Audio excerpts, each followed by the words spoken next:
Oh my god, I'm the early one for once. Joe's gonna be like, what the fuck are you doing? Right.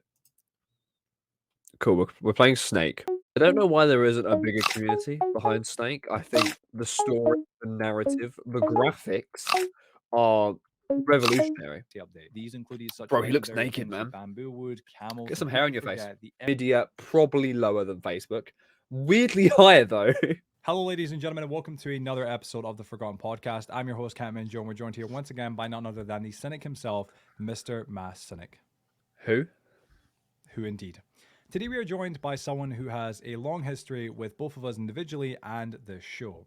He was the second guest to come on the Forgotten Podcast, making his original debut in episode 6, where we interviewed him and discussed the big questions surrounding him back then, such as when or if he would ever do a face reveal, what some of his interesting and unique hobbies were, and what it was like overall being an underrated but upcoming content creator in the 2020 YouTube landscape. Since back then, he's grown not only as a young man, but also as a content creator. His channel has propelled from 1,700 subscribers and just over 250,000 channel views to now over 7,600 subscribers, and before the deletion of many of his older videos, 1.5 million combined channel views. Today we'll be discussing many different things with him, including why he's deleted his older videos, his bold decision to rebrand his channel, and the recent drama that came about between myself and him. Please give a very warm welcome to Travis, or as he's better known online, Zeabruse. Yo, yo, yo. Hello, hello. I was kind of worried at the beginning. I look this way, but I keep forgetting my camera. Like, I go look this way if I'm talking to Joe, but then I'm at Was the that a right mic. one take? That was a one take. Rarely enough, you know what I'm saying? That was a rare enough one take. But yeah, Travis, thanks for joining us. Obviously, to give some context to the viewers, obviously, of course, in this regard, it's a bit weird, this, because we've been here for a little minute, obviously, before. We've been chatting now for the past 24-ish hours, myself and Travis, but prior to that, there's been no communication. We'll talk about that in a minute. We actually had planned this episode, and Travis can confirm this, and so can Joe, well before any drama had happened. This had been a whole thing that was planned. The actual episode name, The Return or Zeabruse Returns, that was also planned entirely the way it was. The episode was initially planned, obviously, as a kind of a sequel to the original episode where Travis came We on. actually So like said we this just mentioned. directly after we recorded the first episode 6, I believe. Yeah, I Yeah, I think we did. remember We had talked Yeah. about, because obviously that was 2020, obviously now 3 years ago. Travis came on, he was at 1,700 subs, which is still quite a feat, but obviously he's grown tremendously since then. Channel was on like 250,000 views. You never showed your face before, obviously now you're back on. We discussed the premise of showing faces, but we had never done it. Even when you came back as a co-host for that short time, I think from episode 17 to 20, Joe, correct me if I'm wrong, something like that in that kind of range. I think it was 17 to 20.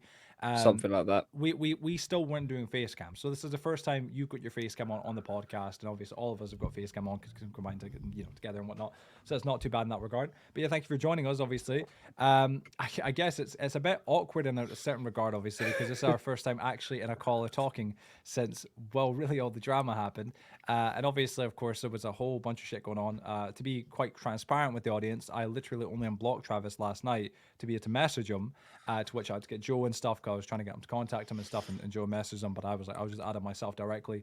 But prior to that, we've had no communication since, I want to say October, about October 14th, I think, or something. But yeah, so how are you doing today, Travis, aside from smoking or vaping? So I'm definitely doing a lot better today. Each day is a new improvement, and I'm definitely doing a lot better since we last spoke.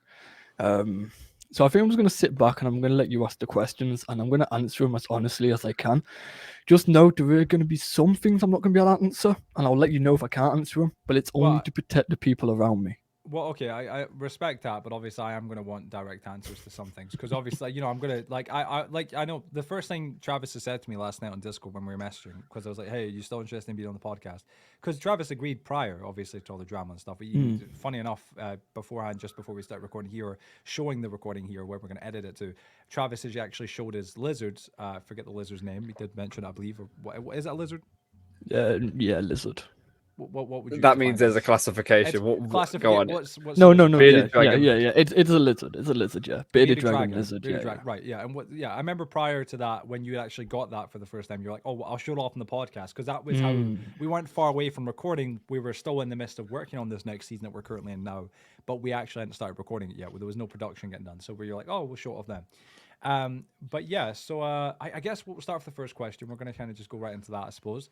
And I'll go and read this right now. So I think the best way we can possibly begin this is to by first address the elephant, or by first addressing the elephant in the room, which is the drama, for lack of better words, between you and me, Travis. So to give the audience some context, I'll explain what happened between us, and please feel welcome to jump in if you think I'm mentioning something incorrect or missing out any information that you think is important to be mentioned. Or obviously you can cut it at the end, entirely vice versa.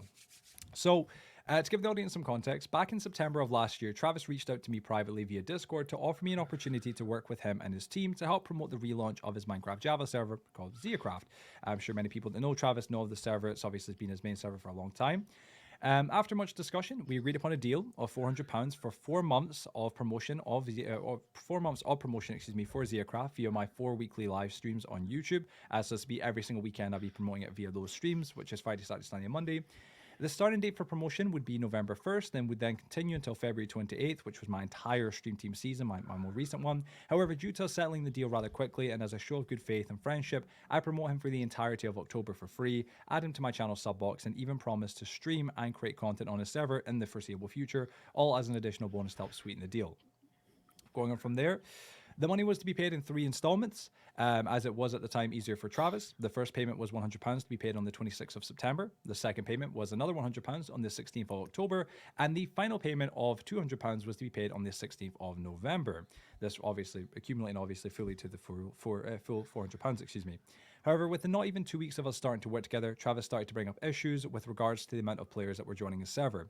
He wanted to try and increase the amount, or the number of players, as he wasn't entirely happy. So in return, I added time chat promos and my live streams for his server, and I tried to more actively promote it while I was live. Another 2 weeks passed, so now 4 weeks, and Travis was not only late, to paying me the second payment, but was also again trying to bring up the issue of how many players were joining his server. This time though, he had wanted me to entirely drop the method we had initially agreed upon for promoting a server, which was via the live streams, and start mentioning in my videos, which I politely declined, as that was not what we agreed upon when we originally made the deal back in September.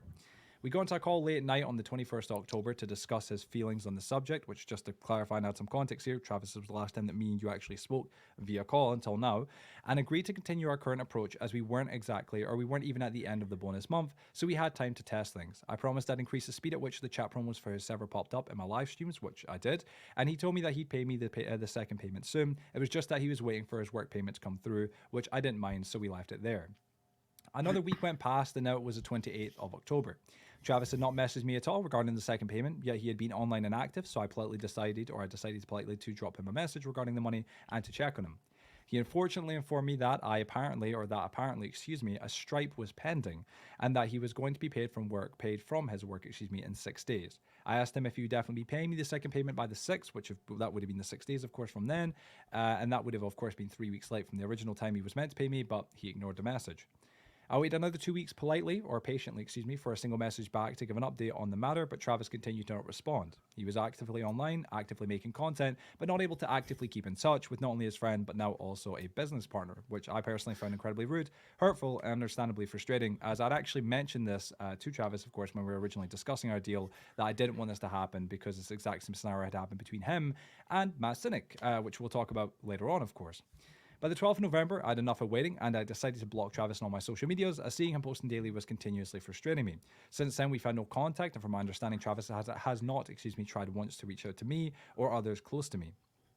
And that was my little statement. I'd love to know what your thoughts are on that situation or that entire response for context. So it's an absolute roller coaster. So obviously, I'm quite private. I do YouTube. Away from YouTube, no one really knows what I do. So to stick my hands up, I will say I fucked up pretty badly. I let down a lot of good friends. I let down family. I let down the community. And yeah, me saying sorry and stuff, I ain't gonna fix it. I understand that. So hopefully by me explaining a little bit on what happened, because I know it's quite hidden and I didn't really talk to you and I didn't really talk to anyone about any of my feelings. So the money was there, not right away. There were delays, there were issues. But the biggest issue for me is I have to be very careful with what I use my time and my money on, just because I support my household. Like the house I'm in is mine. My mum and girlfriend live here. I support them. Um, so when I came to you with the deal, when I came to you with the offer, things were going great. Things were good, and then things started falling through. But I thought I could hold it up, and then when I seen I weren't getting the numbers that I initially thought or was hoping for, I think I got about 4 Discord joins and like 2 new server joins within the first 2 months. Um, I don't know. I kind of felt like when you offered your promotion services for £400, I thought there would be more on the return of investment, and there wasn't. Um, but yeah, like there's just many difficulties with the promotion of return that I got, issues in my day-to-day life, and just the lack of motivation to do anything. Like there were times where I just didn't even want to do YouTube, where I didn't want to wake up, I didn't want to go to work. Everything was just a massive burden on my shoulders. So I want to take a little minute to pin in here, right? So obviously it's a statement you just said, of course, which was a statement. It's a bit of a bold way to put it, because it's not like a statement. You're in court. I mean, at the end of the day, no, it was the fact that you mentioned about the whole return on investment stuff. We had discussed, it wasn't 2 months, obviously, it was 1 month as well, because we had actually started in October. So we were now 4 weeks into it. Wasn't two, it was only 1 month. It wasn't even the end of the trial month. So you like inherently, like my point was with this was that we were only in October, we weren't even in November. But I totally do understand about the whole, there wasn't a lot of people joining the Discord, joining the obviously the excuse me, the server itself. Totally understand about that. We had actually talked about that. You had brought up the premise that you were able to use something else. I please pardon, but I do forget the name.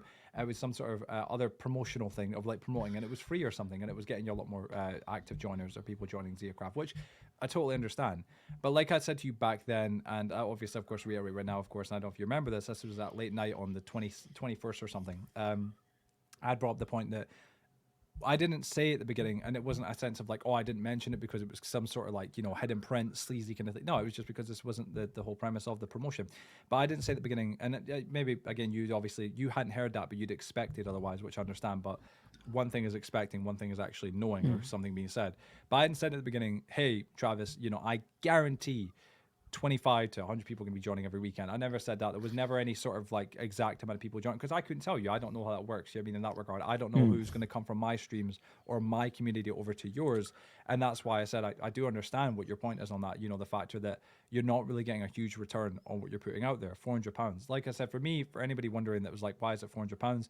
The factor was it was going to be actively getting promoted every single weekend, Friday, Saturday, Sunday, Monday via my streams every single week for 4 months straight, including the actual extra month, which would have been 5. So that was my mindset on it. And that was obviously not just going to be getting promoted via my streams, but also as well my additional streams that I'd done during the Halloween month of October. And on top of that as well, obviously, I would have been making content and stuff in the server. So it kind of felt like a pretty fair amount, of course, in that regard. But I do understand your point of view on that. I really do. And like you said at the beginning, saying sorry doesn't fix it. Saying sorry doesn't fix it, but it's a hell of a lot better than not saying anything. Because when you say absolutely nothing, it leaves everything up for interpretation. When you weren't saying nothing to me for weeks, I was getting angry. Like, I was getting really yeah, angry. I can imagine. I was sitting there like, what's going on? Like, at first, it was a matter of like, hey, if he's not got the money, and I do understand it, on a genuine level, before we go any further, I do understand the factor that, the money that you do earn from, say, the server or even YouTube, right? Say, just even from YouTube in this regard, forget the server for a minute. It's abysmal compared to like what you actually need to earn to be able to live day to day or be able to afford big things like this, right? I know that being real, being honest, being 100% genuine, there's no smoke and mirrors. I know what you earn from YouTube. I know roughly, at least, and that's the same with me and stuff. As creators, we can roughly estimate how much. And you don't earn enough from YouTube, neither do I, to really fully live on that and whatnot. I managed to make it work, but that's just me. But in that regard, for you, you don't, and you're just living or pretty much providing for everything you need to do, whether it be bills, whether it be housing, whether it be food, whatever it may be, with your own work money. So to use that work money in this, I understand how that could be a bit of a challenge, but the solution to that was not avoiding and pretending that it's not happening or I'm going to ignore them because that's going to burn bridges, and it did. The solution to that is just saying, hey, Joe, can we have a chat? Like, I can't do this, man. Like, it's not going to work. Okay, fair enough. You know what I mean? Like, the big thing was the factor that, like, when I blocked you and stuff, and when I was pissed off, the factor was I wasn't pissed off due to any sort of money thing. I said this on my stream when I ranted about it, which I had. I said it publicly, I said it privately and stuff to friends. I said I was fucking pissed because it wasn't the factor of money. It wasn't, I want more money. It's no, money is important, but it wasn't a factor of that. It was the factor that I knew this kind of thing could happen. I had not wanted it to happen because it happened between you and Joe, and I was already, as you knew, very much against that entire thing. We're going to talk about that, of course, but that entire relationship with you and Joe, what happened there, See, that was a shit show, and that was no good. And I just didn't want it to happen again, especially between us, because that just it's not going to be good. You're not going to get away from me in that regard. I'm going to end up holding it against you. You know what I mean? And that's not going to be something that's nice. I'm going to end up being shitty about it and be like, no, I'm not happy, which understandably. And I knew it wouldn't. I mean, I knew it could be an issue. But again, it wasn't the factor of money. It was the factor that you were a friend of mine. I like literally. I spoke about this Joe privately, and I think I'd even spoken about to you. I don't know if you remember. It was a long time ago now, I suppose. But the premise of like, I want to at some point meet up with a lot of friends from YouTube in real life, genuinely, 100%. And when it comes down to friends, it'd be like, Joe and yourself and stuff like that, because you guys obviously we've worked together quite closely. And I've said multiple times, you and I have a lot in common, including our work ethic, what we do with the channels, how we believe in our channels, what we're like. But again, it was one of those things. no, yeah, I understand. It's just during all that time, I think the biggest issue was I wasn't as mentally stable as I originally thought I was.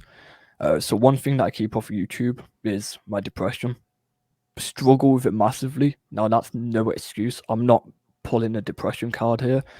But what you're basically saying is, obviously your mental state is affected the way you are. Sorry about my silence, by the way. I just want to, have Joe's situation refresh my mind, so when I'm going into my side of things, I can, handle it more correctly. But basically, you're just saying that your mental state was harsher, right? Yeah, so I thought I was mentally stronger than what I originally was. So I started up this whole new Minecraft server, and Joe, you've been on it, you've seen it. Yeah. Same for Catman Joe. It's not just some quick book server created in a day. Like there's a whole team that run it. There's a whole team that moderate. It takes months to create. The trailers themselves take weeks to do. Oh, Jesus. So I created that with an idea being like, this is going to be like season 3, season 4, season 5 is going to be bigger. And season 5 just kind of fell off. Everything was there, but the players. And I did everything in my power to get the players to play.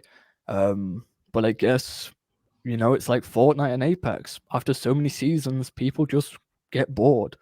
So after putting so much money, so I never really spoke about this. I put over £400 into getting that server going, plus £400. Was this before or after paying Joe? Sorry.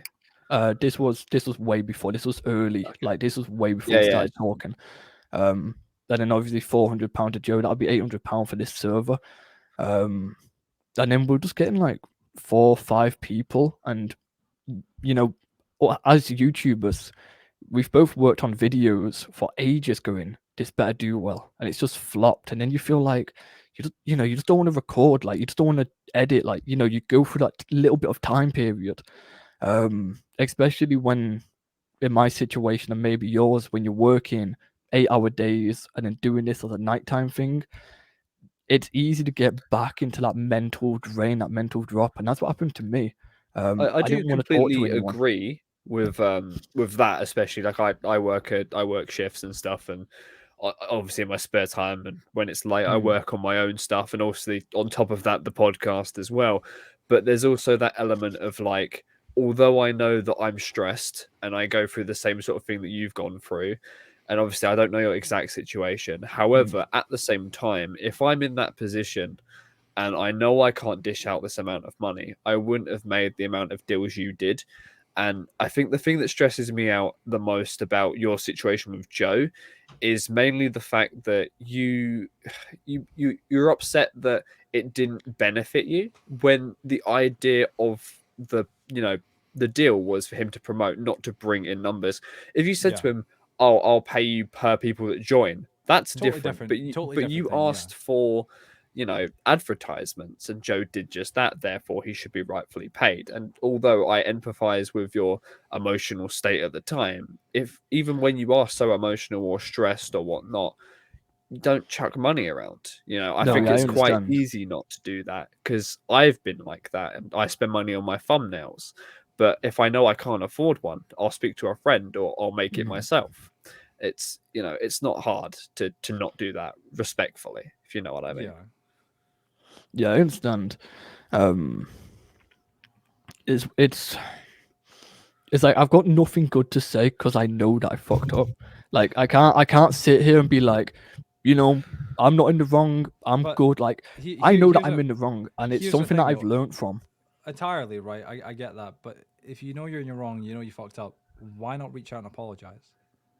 So I feel See, like, yeah. I mean, I'm just like, I don't want to, catch 22, but like, if I'm wrong and I fucked up, I apologize to someone. Like in your regard, I blocked you and everything. Don't get me wrong, for sure. But you could have got someone else to contact me. You no, could have You yeah, had reached my out. context still, which I'm kind of You surprised. sent Joe a video like, oh, check out my new video on Discord like days prior to like us Many a inviting on the times, show. yeah. I like you could have once said, hey, can you pass a message to Joe? I'm sorry, I shouldn't have done that.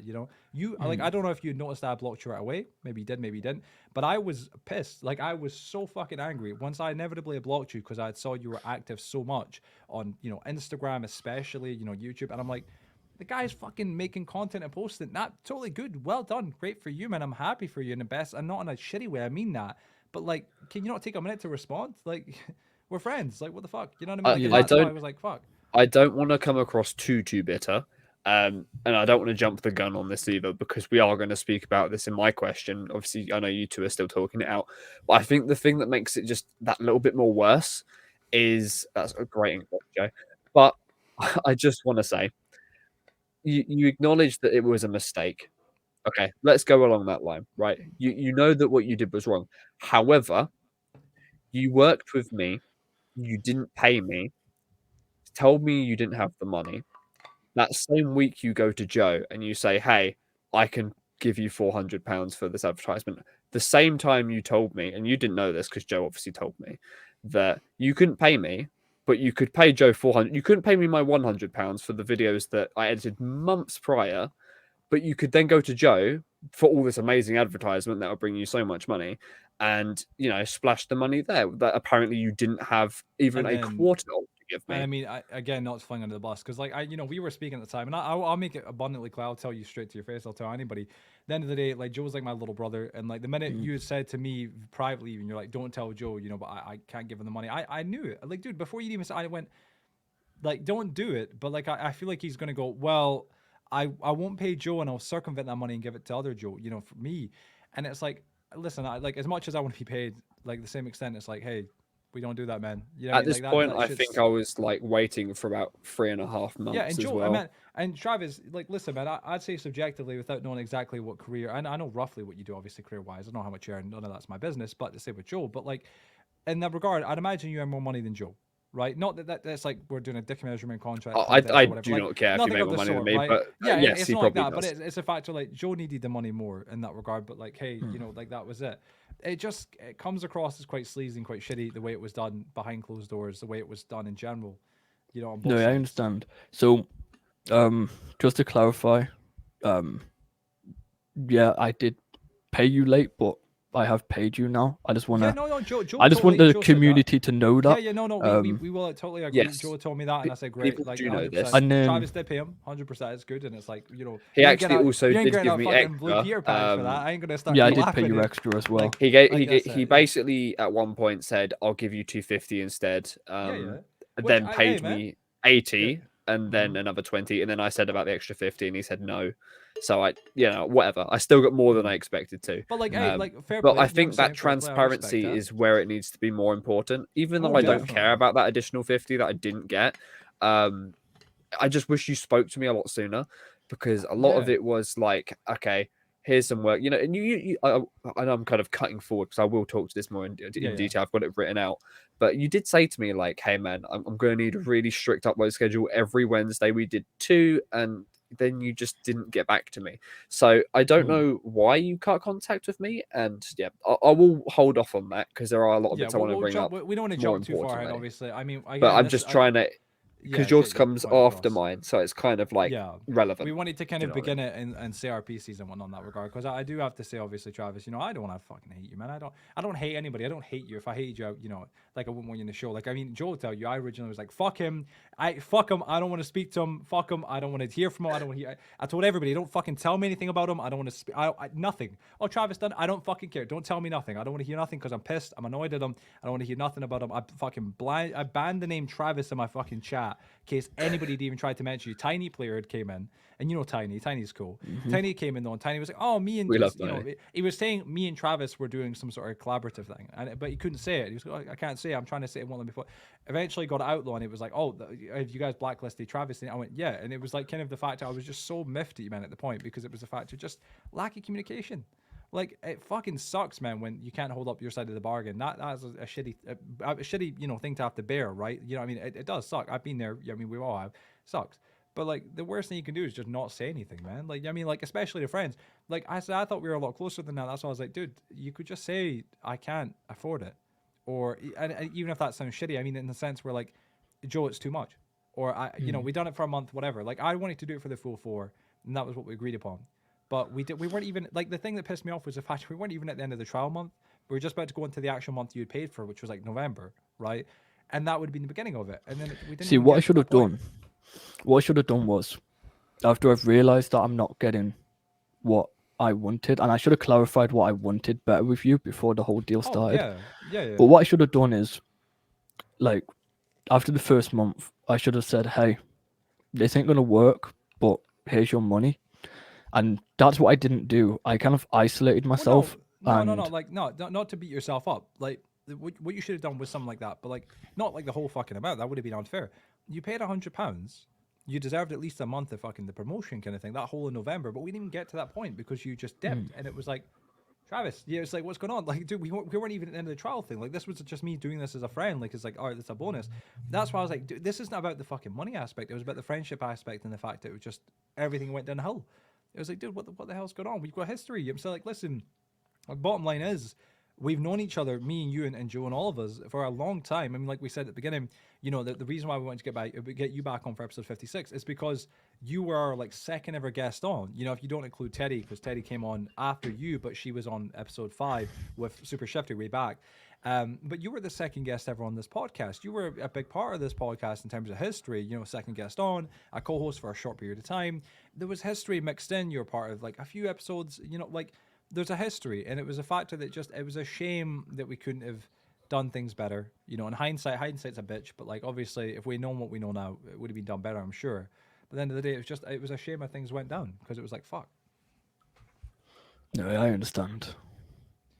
Well, I'll let Joe go with his question. Cause I know Joe's kind of want to get there. I said my piece. Yeah. So we're going to discuss I that. just it was quite hard to interject. I didn't want to like bombard you with Yeah. the stuff that I was already going to say. It's only because obviously this happened prior to your thing, so it's kind of like nice to we don't want to provide confuse context. the audience either. Like, just to clarify for anybody listening, that my thing with Travis had happened after Joe's thing with Travis. Like, I don't know the exact date. Joe and Travis probably know better than me, but it happened much further before that. I don't know it off by heart, but I could go find it. No, but I don't it think it's doesn't matter. relevant. No, but it's not relevant. It's the fact it happened before. So this wasn't all at the same time. You know, Joe and Travis had a thing happen in the past. That was their own thing. That's been settled, and then it was kind of then obviously me and Travis. But yeah, I'll let Joe go and say his piece. Yeah, no worries. Okay, right. I think a crucial part of our drama is how you handled the behind the scenes of our business. So, you know, like we've already kind of said, the more of how you didn't with the radio silence. I recall you telling me to edit weekly for your main channel, Zeabruse, and even telling me that it would be a strict every Wednesday upload schedule.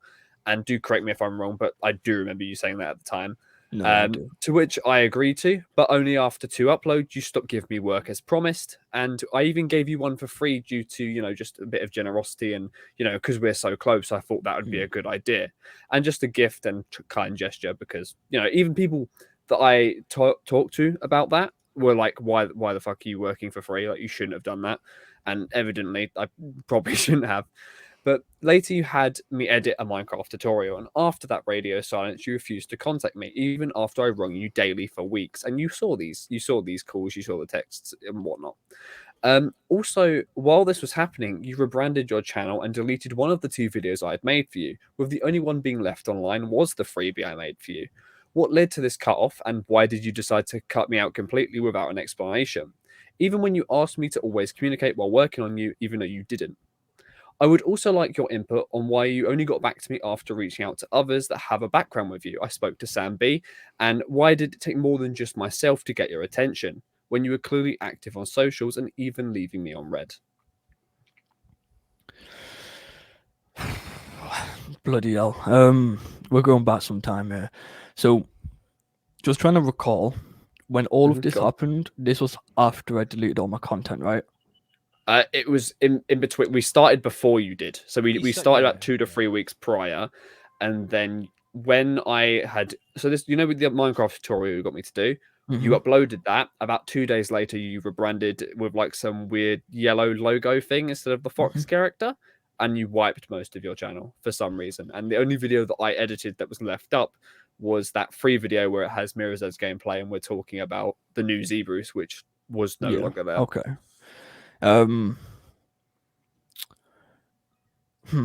See, we're going back not a very long time ago, but we're going back quite a long way.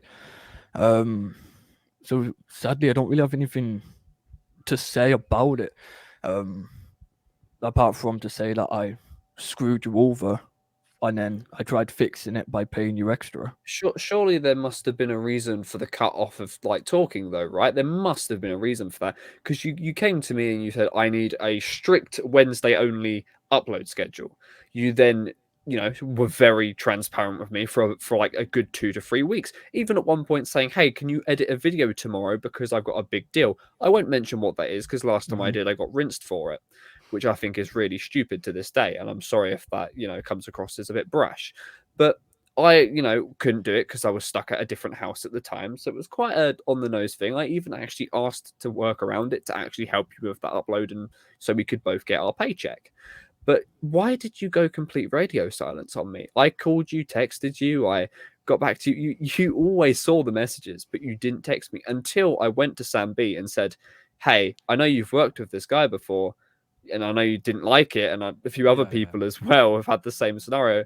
And then that's when it got your attention, when it affects your brand, in quotations, as opposed to you. What's happened, I think, to cut in here a little bit, because I remember this timeline slightly, because this is where I get a tiny bit involved. Sam Bede heard about it, obviously, of course, and then I'd heard about it, of course, from Joe privately, and then I can't remember if Travis was in one of my streams or something else had happened. I think it was I was talking about it quite publicly, going, "This is quite a bit of a fucking piss take." Like, as a friend, I remember what I was doing in Minecraft at the time. Funny enough. But I remember as a friend going, like, this is quite a piss take. Like, I'm in the middle of this, like, Joe and I, like, Joe's like a little brother, Travis a good friend. We've worked together, all of us, like, I'm in the middle, kind of like, okay, this isn't right. I know that regardless of what side you're on, this isn't right. What's going on? And that kind of, the whole discussion started happening. We had a big long streaming discussion about it. You had came in, Travis, and I can't remember, somebody had contacted you. I don't know if you can remember, it was a while ago. Somebody had contacted you privately, and then something like that. And then you had appeared and came in, and you said, like, don't want to talk about publicly. Joe messaged you privately and something. Joe, you'd went to message Joe, and that was kind of where that had happened. But that kind of got the response. But it was like, I remember Joe was like livid as well, but Joe was being polite. Joe was quite chill. And Joe, like, not like myself in regards to how quick he'll bite, but Joe had like sat and he tried calling and messaging you for like fucking ages, man. Yeah, no, because it sucked. Because the one time that you did get back to me after, obviously, all this attention apparently came to you. Negative. Yeah. When it was literally like 2 people saying, hey, what the fuck are you doing? I was just received with like 4 voice messages saying, hey, this is really unprofessional, business stays business, even though you never fucking spoke to me. But which, in all fairness, I mean, I do agree with as well. I do agree with Travis in that regard. Business to business, you keep things like this private and stuff. It was a bit silly to speak about it publicly. Joe shouldn't have, if anything, told me and others and stuff, because that was a bit silly. I know what Joe's saying, I know that.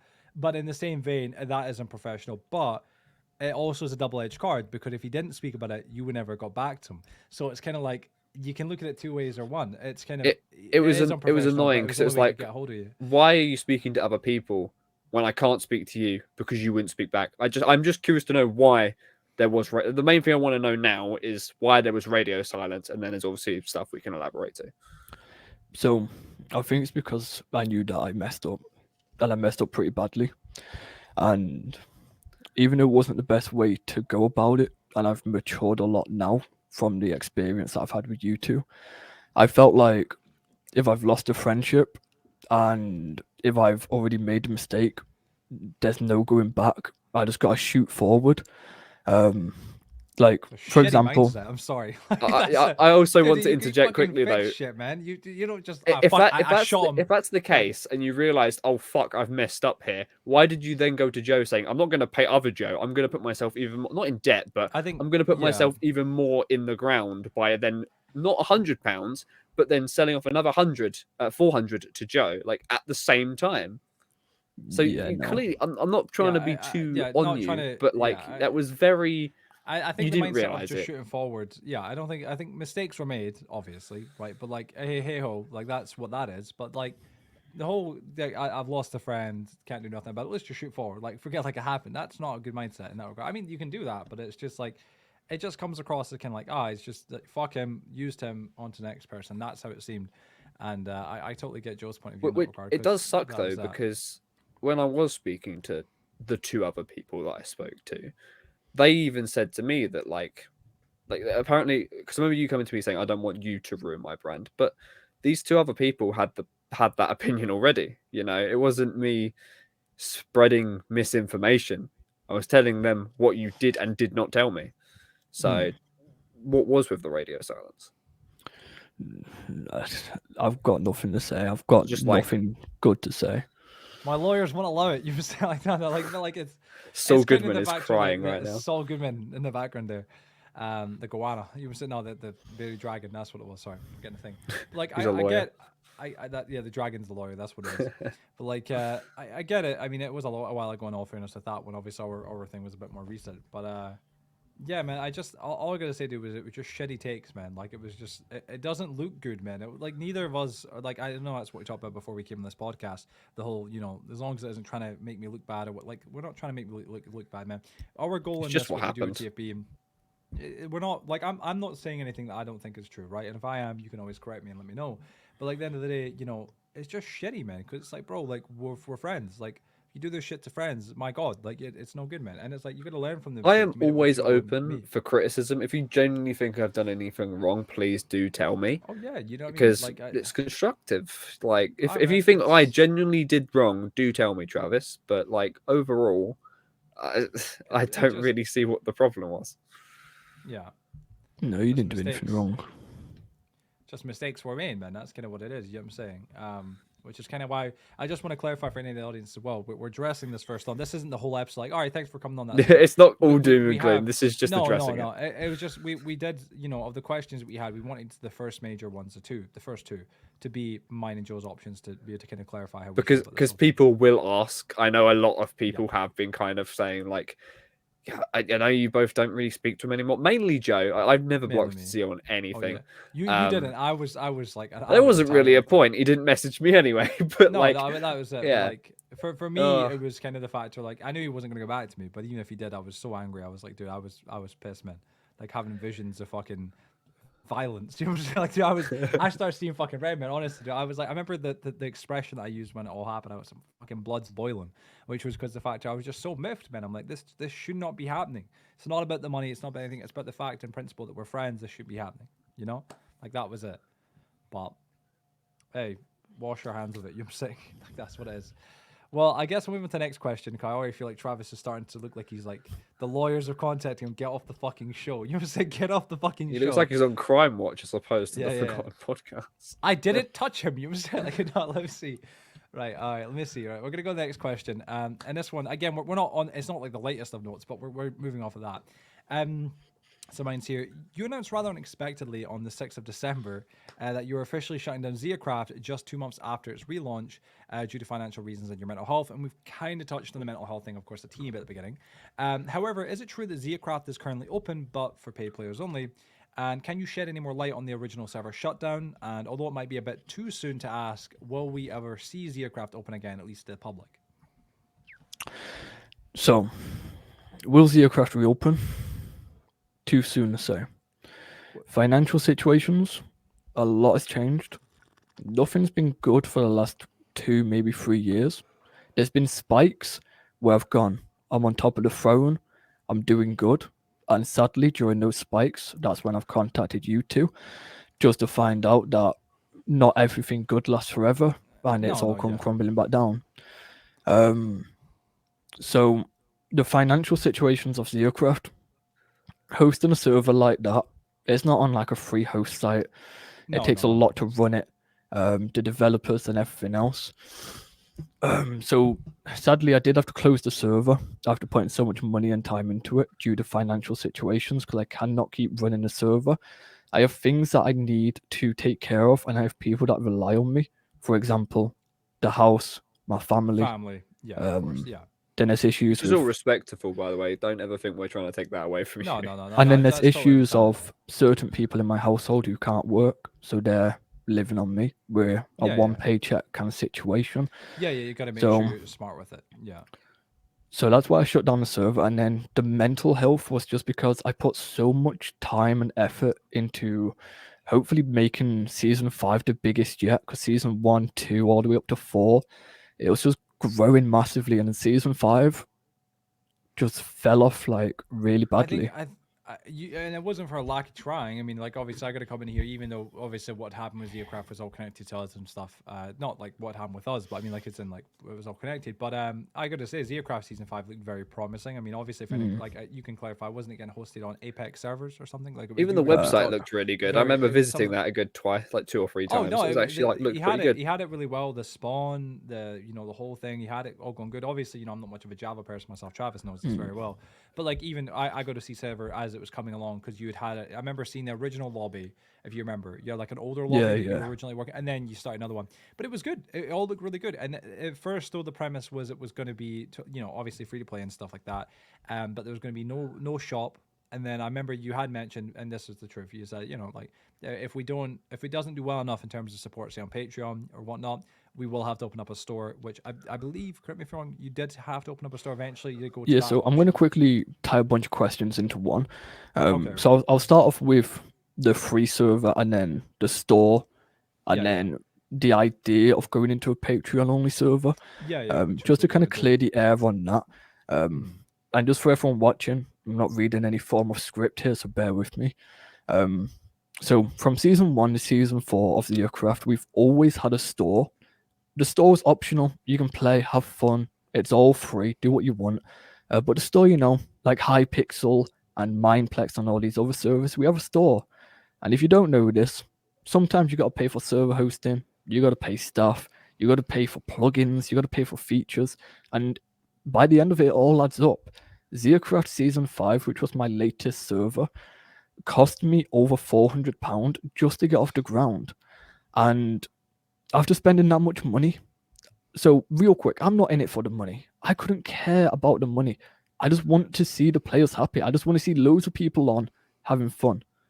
And if we make money and we balance out, amazing. If we make more money, okay, advertising, it's a little business. bit of I mean, upgrades. like you said, like it's a business. You want it to earn money, but like it's not the main priority of it. By no means. So that's why in season 5 I went F the store. We're not having a store. Financially, I'm doing pretty amazing. I don't need to worry. 2, 3, 4 weeks later, work, they're like, we're going to stop the overtime because Christmas is nearing and we need all the overtime for Christmas. So now I'm on basic hours. Okay, not that bad, I can live on basic hours. Yeah. But then I have people in my household that also need to live on my paycheck. I have bills to pay. So then I said, okay, I'm going to have to open a store. And I made a very, very strong announcement saying that it saddens me and I really don't want to do this, but I'm opening the store and everything's going to be cheaper than it's ever been before. That was going okay. I even listened to the community. I updated our policies about refunds and stuff, so people could get refunds, people can keep their stuff after so many seasons and so on and so on. Did everything by the books. But then work wasn't getting any better. The server wasn't growing. And I thought, since we're only getting about 4 or 5 people on, like per day, maybe I can just turn it into a closed group of Patreons only. Like, YouTubers run Patreon fan servers. I mean, to cut in real quick to connect with this Leaguer Gaming Joe and I actually just prior to your interview here today, we actually just recorded that. That'll be episode 48, which like literally about 3 hours ago we finished. Yeah, literally, and he does the exact same thing. It's for people that just support him. He has a little server, but just for Patreon members and stuff. Yeah. About 10 or 15. So I don't want people taking me turning it into a Patreon only server, and it was only going to be temporary, by the way. It wasn't going to be a permanent fix. People were like, I really want to play on your server, but I can't open it, like, could it cost too much money to run a large player base and everything else? So I was going to half the server and make it Patreon only just for the time being, for like £1 a month or £5 a month for extra perks. It wasn't anything crazy. Then when I get back on my feet, I can open the server up Open it back and up, pretend yeah. like nothing happened. But when Zeacraft will reopen, couldn't tell you. But I do know that this year is different because I messed up heavily last year with you guys, with my community, with my family, with a bunch of other things going around me. I just wasn't thinking straight and I wasn't thinking properly. So this year, I'm not doing anything unless I know that the financial situation I'm in is there to stay. Because what I kept doing was I kept going, yeah, this month and this month, I've made this much money. Next month, I'm going to make that much money again. And next month will come around and it's like half the amount. And I'm like, shit, I've done this and done that. And I haven't really been keeping up. I do apologize, but do you not upload as consistently anymore, or like much at all at the moment? Well, I so think he's putting higher quality as opposed to Yeah, quantity. because you were doing really well with your consistent uploads back when but prior to deleting stuff, right? Yeah. So like, I'm not sure. Is it viable to like go back to doing that for a little bit, maybe to generate a bit of money, or So what I'm trying to work out what my own little niche on YouTube is. And I just don't feel like it's Minecraft anymore. Yes, people know me for my crazy Minecraft videos. Like, if you guys have seen my most recent videos where I destroyed 50 million blocks or built a massive castle and stuff, those videos aren't just like, hey guys, today blah blah. It's the cinematics, the editing. It takes good. You've always been good at. I mean, I always said this. I've said this publicly many times. Travis is probably the best person I know at replay mod, for example. Like you've always done your own cinematics and they're fucking 10 out of 10. I think you done a video. I don't know what it was. It was I think it was a super sorter. Probably correct me if I'm wrong. Here. That done rather well, right? View wise, surprisingly a lot weller than some other episodes or some other videos done. That was really good. But obviously still not, I'm sure, up to the level that you'd want it to be at, like ideally. But still, it done really, really, really well. Yeah, so it's like every video that I'm just trying to push the boat, and I kind of started getting into this situation where I was doing great content for the community, but it was like I'm not gonna bother recording this video if this video ain't gonna get views. I started getting into that mindset of I know what's gonna get views, I have to do this, and I have to make it really, really good for my community. But then you start kind of running out of ideas. You start pushing yourself every day, like, what can I record? What can I record? And I don't want to be in that situation. So I did start uploading a lot, but it killed me. Because when I was in working, I wasn't thinking about work. I was thinking about what I'm going to go home and record, or how I'm going to edit this video. What day am I going to publish this video? And now what I'm going to start doing is I've taken a massive break off YouTube over Christmas time. And that's because I've been thinking, what I'm now going to do is I'm going to start uploading just games that I want to play. Is it going to get views? No. Is it going to be edited to the best quality? Yes. Is my audience going to like everything? Probably not. But I'm going to stick with Minecraft. Quite evident that you had a bit of a content crisis, because I remember when I was editing for you, I had 3 videos. 2 were Minecraft and 1 was GTA. I'm not sure if you remember, but we did you should like is it like insane mod? It's where like everything just goes mental. It spawns random chaos stuff mod every in few GTA seconds. 5. Yeah, something like that. We did a chicken sorter thing, and then we also did, I think it was another Minecraft tutorial, and then there was the freebie as well. Well, so you were definitely experimenting. Yeah, you were experimenting. It's funny enough we said at the same time. I remember you done a video. It was on a horror game or something with a baby. I don't know if you remember what I'm talking about. Oh yeah. That was the first video after I stopped. Yeah. There was that, and then there was like a couple horror, and it was quite good. Like it was nice seeing fresh content. It was quite unique. I remember you saying, "Oh, it was actually quite good." I quite enjoyed that. Yeah. So another thing that I'm experimenting with as well, and I created a community poll. But the way I do my community polls on YouTube is I only have one, which is like, welcome to my channel, this is the day I upload, blah blah blah. Then I make a community post, I delete it after a week. So these community polls are gone now. But about 2-3 weeks ago, I made 3 community polls, basically just asking what the community wanted. Like, should I swear in my videos? Should I play other games than Minecraft? Would you like 1 video daily or 1 video a week? And if it's 1 a week, you get high quality content. If it's 1 a day, you get this. And everyone was like, high quality once a week, swear in your videos and play other games. And that came to a massive kind of like shock to me, because for the longest time I was like, people know me for Minecraft, people only want Minecraft. When I do anything that's not Minecraft, gets no views. And how many interactions did this post get? 50 50 That's not bad. highest. You have that is I- really I would- good. It's that just is good it's quite hard to interactions. determine your. Oh, yeah, Because of you say you course, were of course, shocked yeah. by it because you obviously have that is quite a small ratio Hmm. compared to the rest of your viewers. Yeah, of course. So I don't know. It's But, quite hard to no, jump the gun and say that they I don't think want that. I think in that regard, though, you've also got to be quite picky because it's like, and we've said this before, the audience doesn't know what the audience wants, right? Like, I Yeah. know it's like, what do you mean? But like, it's well, like, all right, so if you give them two options, would you like the better thing or the worst thing? The worst thing comes lesser, like, you know, they're going to choose the better thing, but Yeah, I agree. inherently they're going to want maybe more as opposed to less, and that's just they're going to choose what they think is the best option, but it might not actually and authentically be what I they want. always think asking your audience is always quite a risky thing to do. I think Yeah. when you want input on your creative output, you should go to your friends or other content creators and privately go, what do you think? What should Yeah. I change?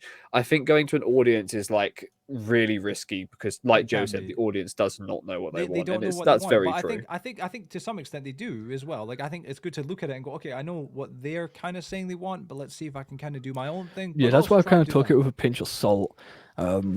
Like I've not started swearing in my videos just because No. people have said we want you to swear in your videos. Not started that yet. No. Will I in the future? Who knows? YouTube in terms of service, I'm sure you've seen. You swear. They've say made it fuck, better. and well, yeah, they have. But if you swear within like the first 7 seconds, they're gonna. Oh yeah, I demonetize know. you. Yeah, Like I would never do a video. You would do that, like fuck, like right off the bat. Yeah. Yeah, like I'd never do a Oh, great, video no, where anymore. I'm swearing like 50 times in a 4-minute video. No. But you know, if I'm playing like a horror game or not? something and something comes out of nowhere, I'm like, fuck, like Yeah. shit me up. Like, you know, I'm not gonna edit that out because Well, no, it's in my contextual. Yeah. yeah It's authentic. in like my day-to-day life, you know, I swear, like, you know, I'm an adult, like Well, no yeah, I mean, biggie. just Um, British. You know what I'm saying? and I just That's want to kinda- become. I want to start YouTube being more natural. I don't want to be hidden away behind like the I desk. think.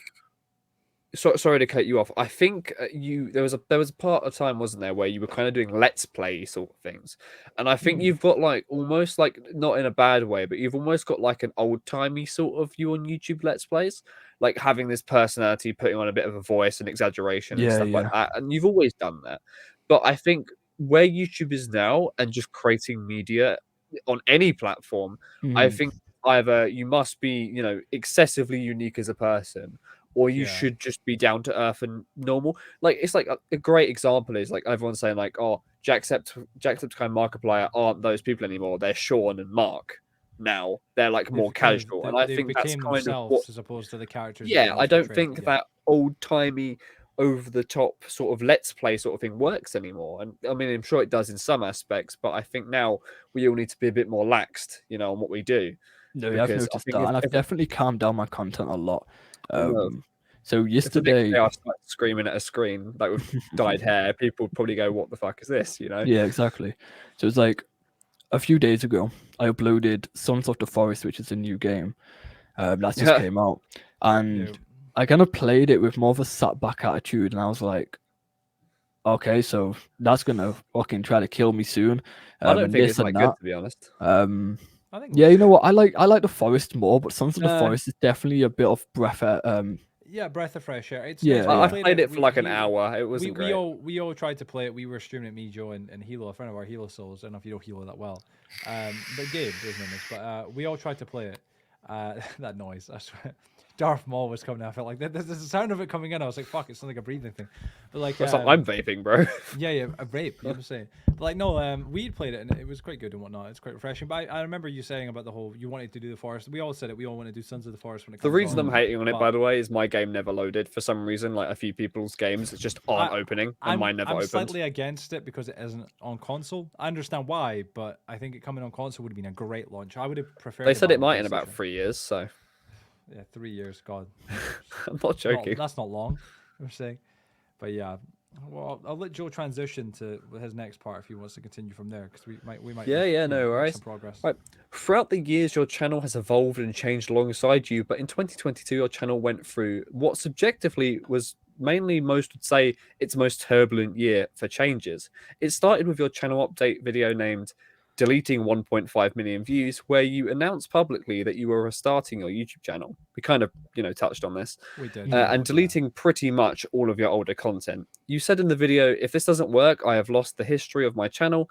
And in hindsight, do you think this decision was wise? And if you could, go back in time, would you actually revert this change? So,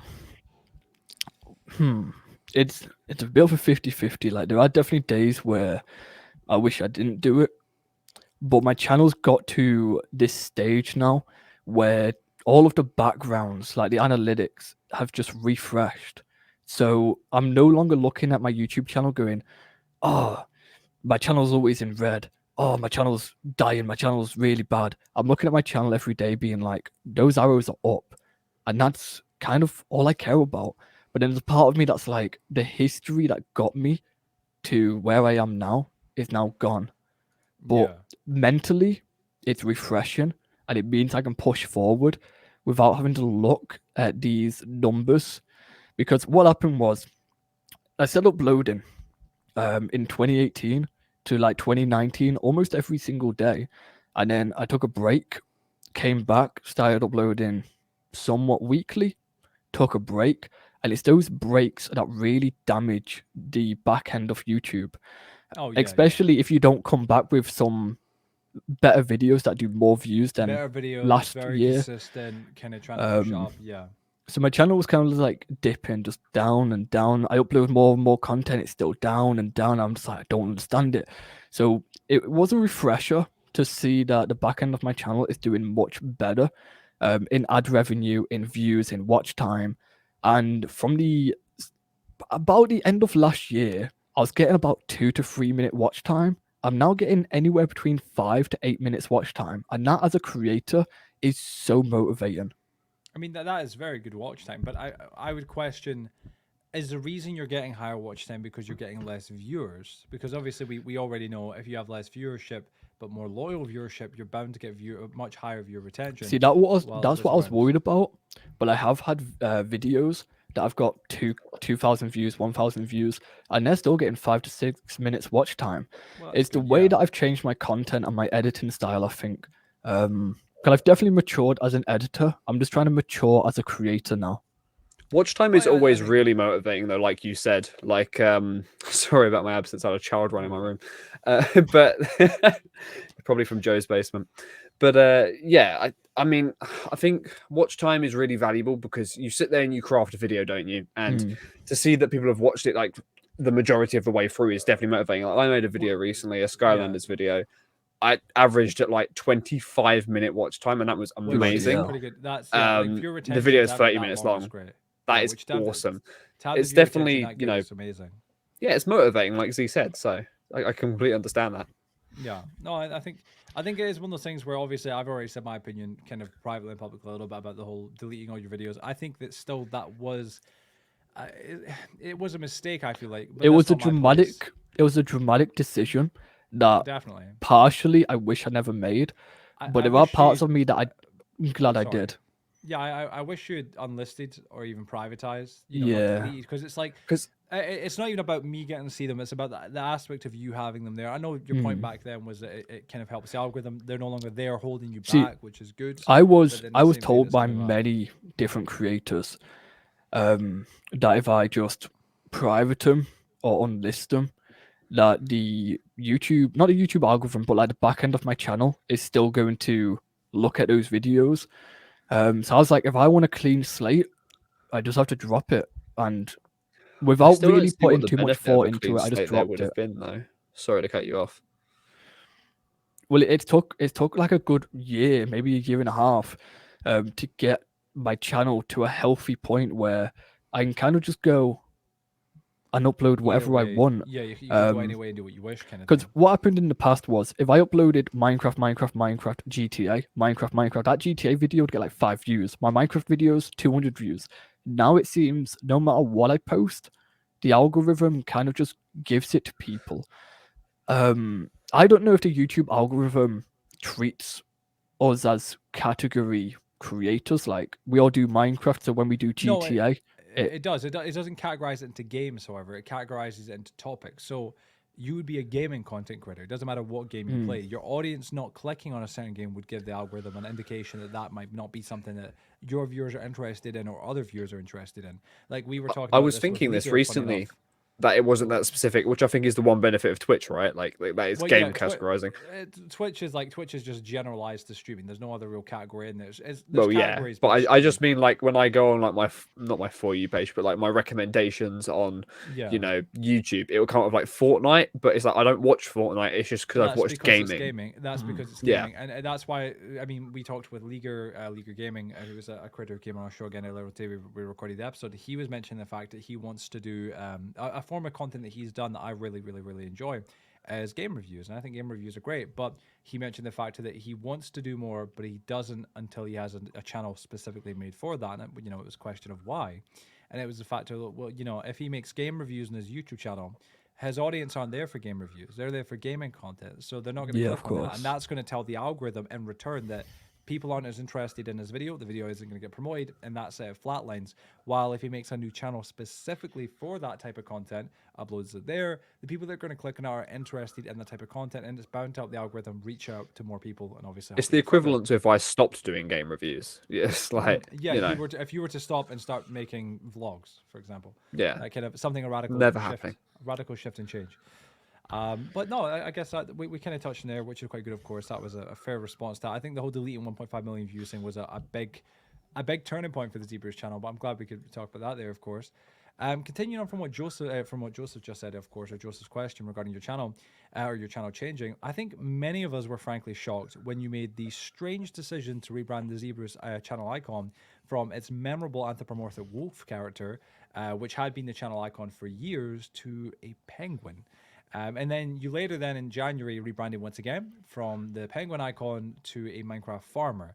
Now, although I know you've clarified your thoughts on why you did this in comment sections and such, I'd love to hear your reasons. I wonder if it's the reason why. I wonder if you know the actual reason. Could there are reasons that I kind of BS'd only because I was in situations that I weren't allowed to talk about at the time? Well, but I read you had shared publicly via, because people had asked in your comment section, hey, why are you rebranding? I remember a specific comment from Tiny Players. I don't know if you recall this one. It's kind of the only one that kind of pops to mind. He had said, you're kind of losing your image of what really is you. You're changing things so often, which I do understand and I do somewhat resonate with and feel like that's I even left a comment saying a similar thing a while ago. Yeah, I remember your comment. That was true. You had said that as well. Yeah, I forgot. Yeah, you'd said that. And then Tiny did after me, which is interesting. Yeah. But like the rest of this question here says, you've shared your reasons again, but I'd love to hear your reasons some more. And a lot of your older viewers, friends, and YouTube colleagues such as myself and Joe really do think you are, and I must say, sort of losing your touch with what Zeabruse really is. To an extent, I think the Zeabruse is what you want it to be, but at the same extent, the Zeabruse is kind of it's went so far from what it was when I initially met you, which is it's not only what he wants Zeabruse to be, and that is what it is. It's like me with Mars Cynic and you with Catman Joe, but at the same time, you've got to realize it's also how others perceive that name and that brand and that character. Because if you were to ask me what Zeabruse is, even to this day, I would still say that Fox character from episode 6. Well, so the way you are, that sort of thing. Coming off what you just said, Cynic, about it's also what the community wants. I was getting interesting hate from having a wolf profile picture because of a certain furries, or I don't know much about it, so I don't want to say anything about it. Right. He was getting accused of being a furry because his character. But Joe gets that on a daily basis. I get it because of my character being an anthropomorphic cat. Now it's obviously a humanoid character, but that will be changing back to the cat soon enough. But yeah, that's what you were getting accused of. So obviously, I'm a person that I'm not going to bother unless I can give it 100%. And if I'm getting these comments or these people being like, oh my God, you're a furry, ooh, furry, I'm not subscribing to a furry, I'm not watching a furry. I'm like, I'm losing potential people here. Yeah, they're haters. I don't think any of that was serious, to be honest. Yeah, I know, but when, like, I'm in this mindset where I'm like, now I look at it and I laugh. I'm like, they were haters. Why did I listen to them? And I'm probably going to go back to the wolf, like, tonight. Now that I'm talking out loud, because I don't speak out loud, as you both know. I bottle everything up. So, like, now that I'm speaking out loud, I realize how stupid it is to change an icon just because of some haters. I or some find it quite chokers. funny though, because furry is not limited to just furry animals. There are people who dress up as penguins. Yeah, people. That's true. Yeah, that's how when you went to the penguin, I went. If he's avoiding furry, I mean, penguins aren't furry. You're being furry, anthropomorphic. but yeah, you're starting anthropomorphic kind of characters. So the It's a penguin, penguin now. You know what I mean? the penguin was an idea that I wanted but to. It seemed like a weird execution. I wanted to theme my entire channel. I wanted to create a theme, like a, if you see a thumbnail, it's my video. It wanted to be like all blue, like all icy and stuff. I quickly dropped that idea, realizing how ridiculous it was. And then I've got the new icon, the one I'm using now, and it kind of ties into like I want to make more mature content, saying that loosely here. It's quite interesting that the more mature content is a Minecraft farmer as opposed to a wolf. When I first seen the chat, like we were obviously not on good terms when I saw the farmer, but when I first started, I said, "What the fuck is he doing?" Like I literally, I went like, and the best, it's not that it looks terrible. It was like, "What the fuck is he doing?" It's like this is like Travis does. I don't care why he's done. Like, this isn't what Travis does. He's limiting himself to just Minecraft. Because if you started uploading fucking Grand Theft Auto now, I'd be like, "What the fuck?" Minecraft chat. Joe, do you remember when I sent you that screenshot? I'm not sure if you remember this. I mean, you probably do. Obviously, Travis, it's your channel. But do you remember when you had like a weird before the penguin and before the farmer? You had like a weird like logo, like a little yellow T or whatever it was. Yeah, there was you'd went to a weird transition in between the wolf and the penguin, which I kind of saw and I remember going, "This is weird," because it might have been a placeholder. I don't remember it. You had a weird intro and stuff. You had a weird intro and stuff, and you changed a lot of things. Oh, you mean like the lion intro? Yeah, and then there was that, and there was like the banner changed to like some. It strikes me as like like with like Ezio at the side, like a cult character and all that shit. Ezio's from like fucking 5 decades ago. You know what I mean? In Assassin's Creed history, you know what I mean? Like that's how I looked at it. God damn, like it. I get experimenting, but it just felt so foreign. I think that, my opinion, obviously, my opinion is my opinion. I don't think that the wolf character is bad. Maybe it could have used a polish by far. I think that you'd outgrown that wolf character or that character because I mean, hey, that was done I think he needed a redesign. As opposed to a revamp. I think that like because Travis is for those audience that don't know, it was actually quite cool. Travis, myself, Joe, and Bradley, Septic Spud, even the podcast originally, all the artwork for said that this whole said group of people was actually done into me, a friend of ours as well, by Sarah, who I don't know if you. God, that was such a different time, bro. And a long time, years now, but. This artist called Sarah, she done the artwork. Initially, it was for Travis, and then she reached out to me because Travis had used my original old school Cat Ninja logo as a form of inspiration, and she made her own, made Travis's wolf character, which doesn't look the same, but there was a form of inspiration taken. And then she done mine for me, and we kind of went from there, and it started a good relationship. But I just think that character had outgrown you. I think that the artwork, that old artwork, it was old. You know what I mean? You could definitely see it aged, and you changed. But I think that you could definitely somewhat upped it, modernized it, got a new artist to do it that would have done it better for you and much higher quality, what you prefer. Or it's just something on the same kind of scale, but not entirely different to a penguin. You know, like, or Minecraft farmer. I was just messing around with themes. That's mainly all it was. Like, what do I want? What do I want to be like known as? Like, because as a gaming channel, you don't really just want to stick your face up there. No, that's more for like vlogging and stuff. Yeah, definitely. Yeah, definitely. Because I didn't want people to look at my content and go, "This is primarily just for children." I want people to look at it and go, "This is for everyone." And I felt like the wolf, not even just being classed as a furry, I felt like the wolf was targeting the younger audience instead of targeting everyone. I think there's an argument to be made there. I think you could be right. I'd say that partially. It's more of the art style than the concept, though. I think. The colors. I think. Yeah. But I would agree with you. I would definitely agree with you there. There's probably aspects of that would be fitting, you know, in that regard. But I think it was just change that was needed, but not too drastic. Like with the Minecraft character, from my memory of reading it, wasn't it that you were going to change it seasonally, like with every season of your series that you were going to do? There was like other artwork that you had in mind, the same character. Yeah, so outfits. Yeah, so that was another idea that I was playing with, but then I dropped that idea, even though I feel like it would have worked amazingly. I dropped it just because I was putting myself back into a situation I didn't want to put myself back into, which was waking up and constantly thinking of, what do I record? What do I record? How do I edit it? When do I publish it? Like, I just want to wake up and just have fun with my community. I don't want to make this like a full-time job if I'm not getting paid for it. I just want to have fun with my community Oh yeah. and treat it as a hobby. But I still want to provide content for people, even though I've got barely any free time. I think that's understand. I think it's respectable and understandable. I think it's just, I don't know. I think it just with the entire thing. I think what you've been doing and whatnot, from my point of view, it's just you've been trying to innovate, which is great. But there's innovating, and then there's innovating for innovation's sake, where it's kind of you've got a good thing, stick with it. And I think with you, definitely on multiple occasions, we're gonna cover this in the final question, of course. It's a factor of that you kind of kept innovating to the point where like you were changing so rapidly, nobody could grab a grip, kind of thing. And I remember Yeah, Tiny of Players course. mentioned that. Joe mentioned that. I'd said it privately and such. It was just, I'm like, what the fuck is he doing? Like he's restarting, rebranding, changing, every week, it feels like, which is not good for a channel, especially after doing Yeah, it so many because I was times. in one of those situations where I was like, I got to a point where I didn't really know what I wanted to do on YouTube. I didn't know if I wanted to just quit, pack up, and leave. I didn't know if I wanted to completely switch games.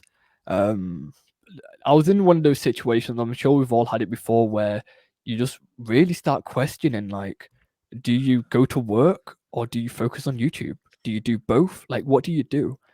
Like, I could quit YouTube right now and spend an extra 5 hours at work, or I could lower my time at work, spend more time doing YouTube, or I could 50-50 it.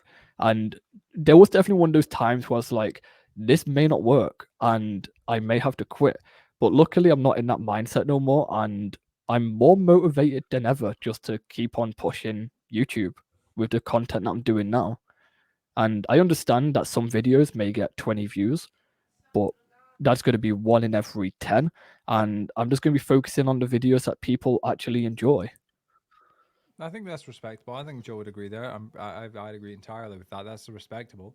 But yeah, I think that's the best option. Just kind of do what you want to do, but try and kind of stick to something consistent so people can kind of get a little bit more of a You grip need on it. to find what does well and then interject your own spice to it, Personality fit, obviously. yeah, definitely. Yeah, well, we've spoken a lot about YouTube, and I thought it would be a really good idea to just quickly touch on this before we, move on to the end of the episode. But recently, you came back to streaming on Twitch under the new name Harvest Hub, and I remember seeing this and thinking, like, this is a bit weird. Why is he rebranded again?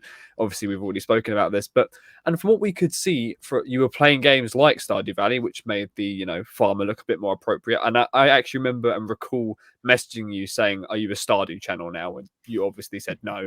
So. This came as a slight unexpected surprise for us, and you seemed uninterested in Twitch due to your previous bad experience with the platform. But I was wondering if you could explain why you decided to give Twitch another go, and why did you change your name and not stick with Zeabruse? So I'm going to speak about something. Cynic, you accidentally, or maybe not accidentally, leaked this to the public, but we're not going to talk about it.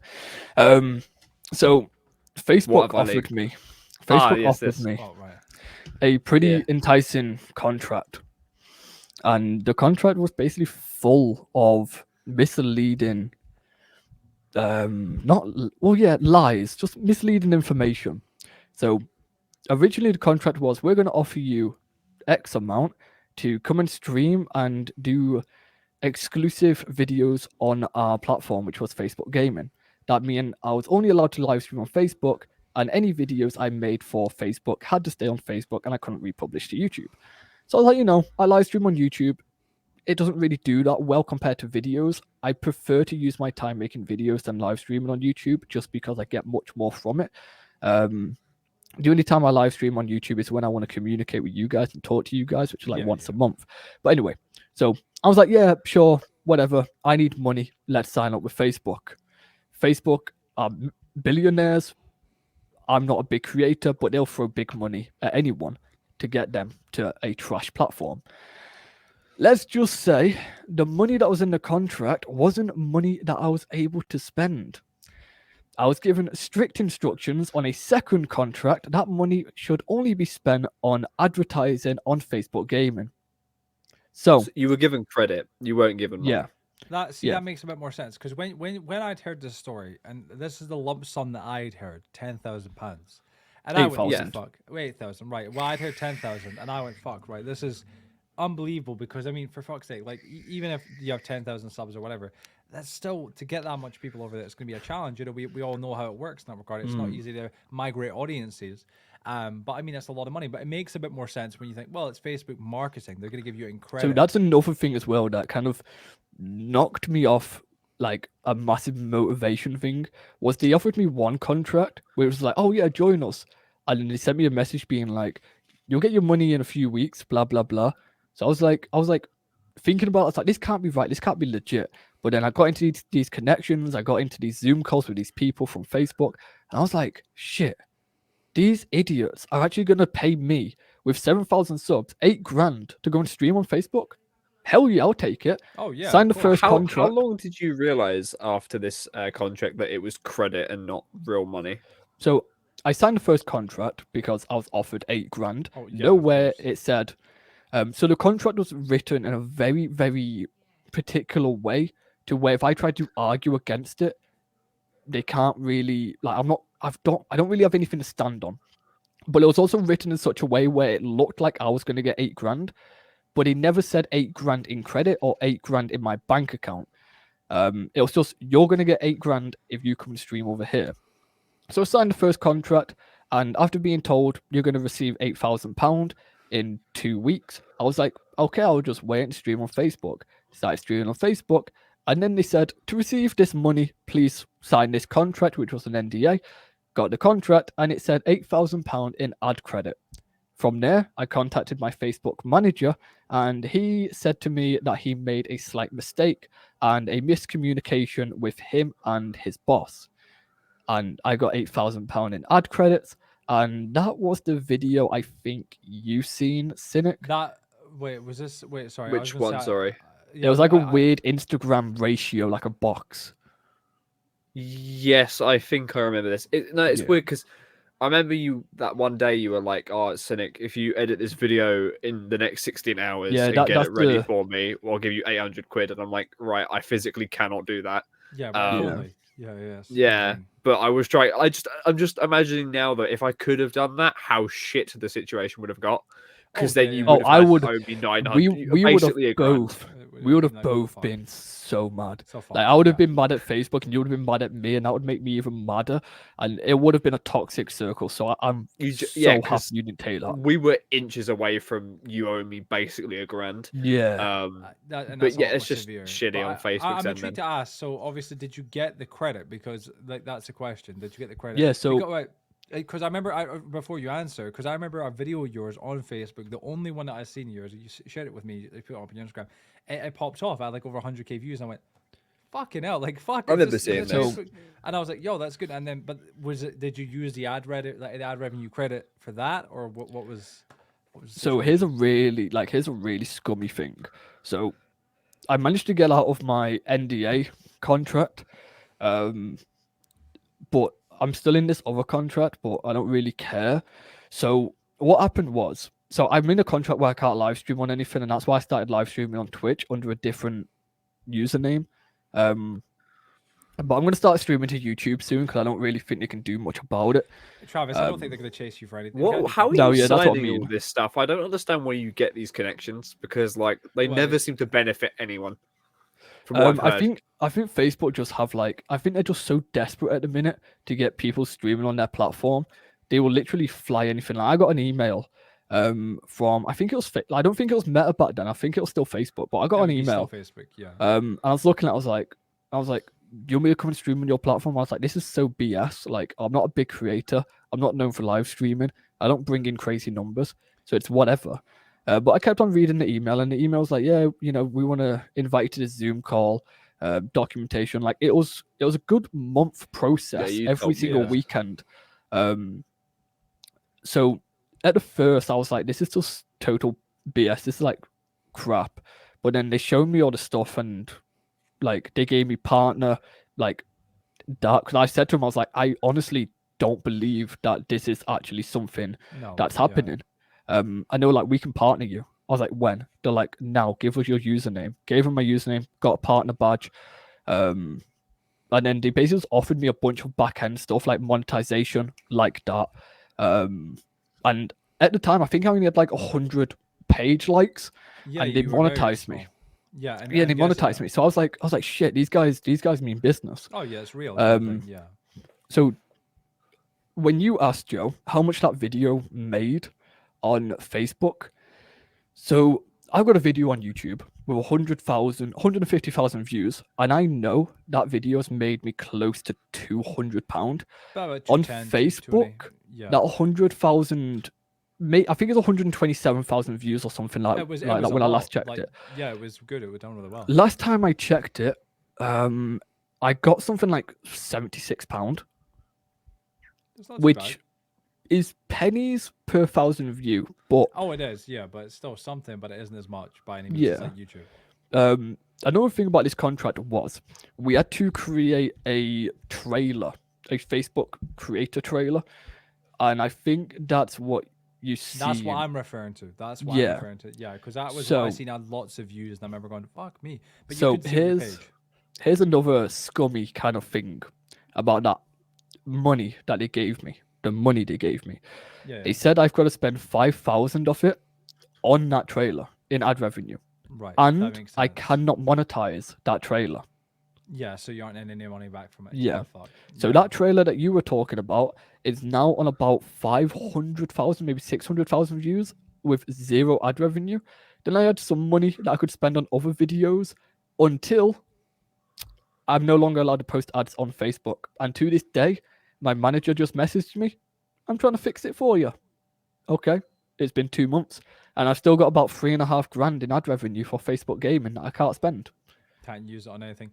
I think in that regard, obviously, going back to Joe's question about the whole Harvest Hub and Zebruse name, obviously on Twitch, I was quite intrigued as to why you weren't using the Zebruse name. I know that, and you haven't really acknowledged it here, but your original Twitch account did get banned on Twitch. Which was that wasn't under the name Zebruse, was it, or was it? So my Twitch username, which was under the name of Zebruse, got banned. And you had a following on there. You had actually built up a bit of a following. And I you had a did decent. strong following to the point where I was an affiliate on Twitch, and then one day I just got banned out of nowhere. For I thought GTA. maybe copyrighted music, but I don't really have much evidence to stick with that. Well, the last stream you had done was, and I actually have the date, to December 13th, I believe it was. December 13th, I believe it was, yeah, 2019. And from your description of the entire situation, you said you were banned for playing Grand Theft Auto 5. And like that Probably. was kind of like, because I think what had happened potentially was the music from Grand Theft Auto 5 had been playing via the stream, and maybe that had went there. It's something, I'm guessing that was your logic back then. Yeah, is how like it could have maybe happened. Cause I knew it was music, but I'm just not certain how it all came about. Because I've done YouTube long enough to know Oh, that yeah. you gotta be very careful Copyright. with music. So I don't really know how I got banned, but I always just say it's copyright music. Yeah. Because that's the easiest thing to pin it on.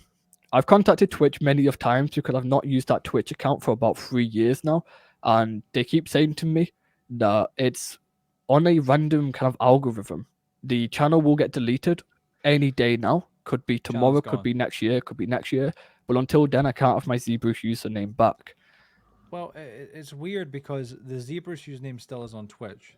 Yeah. But the thing is the following, because I could have swore you'd mentioned at some point in the distant past, perhaps, but I could have swore you said it was So in the real thousands quick, of followers. I know exactly what you're going to say. I had Mm-hmm. 2.6 thousand followers. Yeah. But if you go to the page now, I think I've only got 144. 200. Oh, it's gone down to 144. That's how I Yeah. saw it. And I saw this and I thought, did he get the account back and he's just stopped using it? Or is it just that it's just sitting there? So to answer that question, I've got no idea what's going on. And it's No. even just proved what I just said.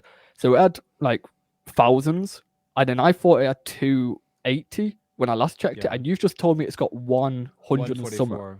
Yeah, you so can see it 144 at the minute, and it's just sitting there dormant. Everything's still there. The YouTube link, Instagram, Twitter, Discord. I so don't to know answer if that it needs to question, work. I got no idea what's going on. If people are finding it and leaving it, or if channels are getting deleted, couldn't tell you. Mhm. What is strange is when you search Zebruse Twitch and you try and go through, I'm pretty sure it was, I done this in general, there is Zebruse Twitch. You click that, and when you go through it, it says something about the time machine. We don't have a time machine, we can't go back, which is kind of peculiar. Like it does work sometimes, but it sometimes doesn't. It's very strange. But it is a shame because that was kind of my question as to, you return to Twitch under Harvest Hub seemed incredibly strange, but it was the factor like, why not Zeabruse? And obviously I know that the old account got banned, so I thought initially, well, it must be the name. I thought, well, still even with that, why not go by Zeabruse YT or something? Dan VIP Man, he does that, Dan VIP Man YT, so people know, I've got YouTube. But yeah, I was a bit kind of peculiar because Harvest Hub, I mean, what made you come up with that name? So knowing that you can change your Twitch name every 2 months, I thought I might as well just come to Twitch with a random name. I'm gonna come on playing farming kind of games, just relaxing games. Stardew Valley, relaxing. Stardew Valley, farming sim, etc., etc.